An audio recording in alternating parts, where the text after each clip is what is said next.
Alors bienvenue dans cette vidéo. Aujourd'hui nous nous intéressons aux atomes et aux molécules. Je vais commenter le document qui a été distribué en cours. Nous allons commencer par une définition, celle de l'atome.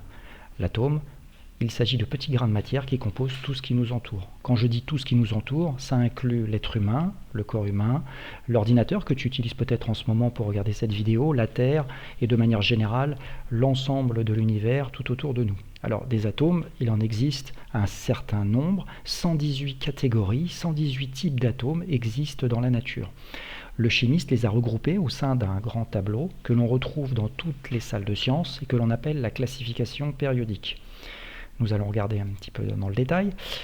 Chaque case correspond à une catégorie d'atomes. Ici, je suis sur la case numéro 6. Il s'agit des atomes de carbone et on voit qu'il apparaît une lettre majuscule, le C majuscule, première lettre du mot français, et ce que l'on appelle le symbole chimique de cet élément.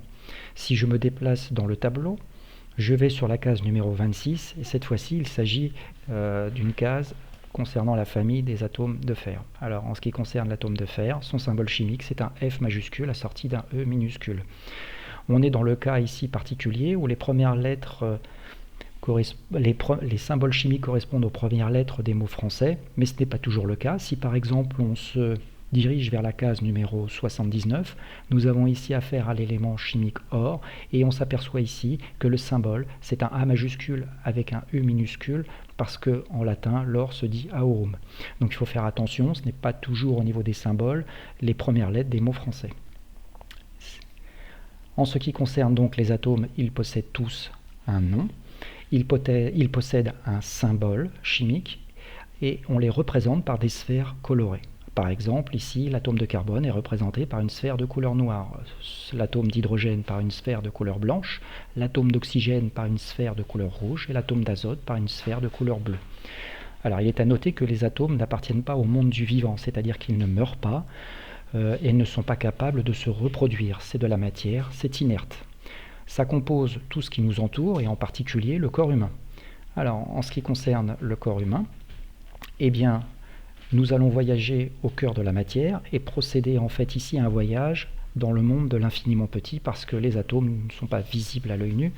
Si je pars de l'ordre de grandeur d'un être humain, le mètre, et que je vais 1000 fois plus petit, je tombe sur la taille d'une fourmi, 1000 fois plus petit que le mètre, nous avons donc affaire au millimètre. Nous allons procéder ce même voyage, 1000 fois plus petit encore. Nous tombons donc dans des ordres de grandeur de l'ordre du millionième de mètre, 1 million de fois plus petit que le mètre. Nous sommes ici à la taille des bactéries Escherichia coli. Ce sont des bactéries qui colonisent notre intestin. Elles sont de manière générale inoffensives. Si on poursuit ce voyage, 1000 fois plus petit, nous tomberons sur la molécule d'aspirine. En ce qui concerne son ordre de grandeur, sa taille, ici nous sommes au milliardième de mètre, c'est-à-dire 1 milliard de fois plus petit que le mètre. Et si on continue notre voyage, 10 fois plus petit encore, nous tomberons sur la taille de l'atome de carbone, par exemple.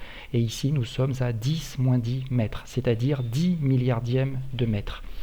Donc, en ce qui concerne les atomes, à retenir qu'il s'agit de particules extrêmement petites. Alors, au niveau de ce voyage, nous sommes passés par le stade de la molécule d'aspirine. La molécule, c'est quoi? Eh bien, nous allons regarder une définition de la molécule. Ce sont tout simplement des atomes liés entre eux, qui forment des paquets d'atomes, des groupements d'atomes.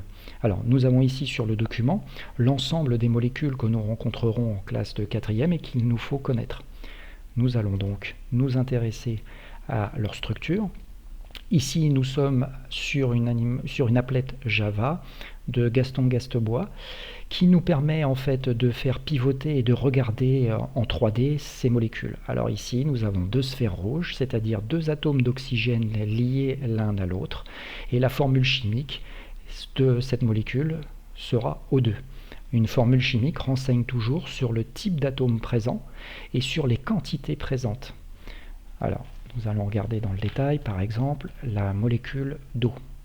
En ce qui concerne la molécule d'eau, eh bien en fait nous avons une tête de Mickey, c'est-à-dire un atome central d'oxygène sur lequel sont liés deux atomes d'hydrogène. Donc tout naturellement la formule chimique sera H2O, signifiant ainsi qu'il y a deux hydrogènes lié à un atome d'oxygène. En ce qui concerne une autre molécule que nous avons rencontrée dans le cours, la molécule de méthane, eh bien cette molécule de méthane que je fais pivoter ici a une structure dans l'espace bien particulière. C'est un tétraèdre régulier. Elle est composée en son centre d'un atome de carbone, ici représenté par une sphère de couleur noire, et de 4 atomes d'hydrogène, représentés ici en blanc, d'où la formule CH4.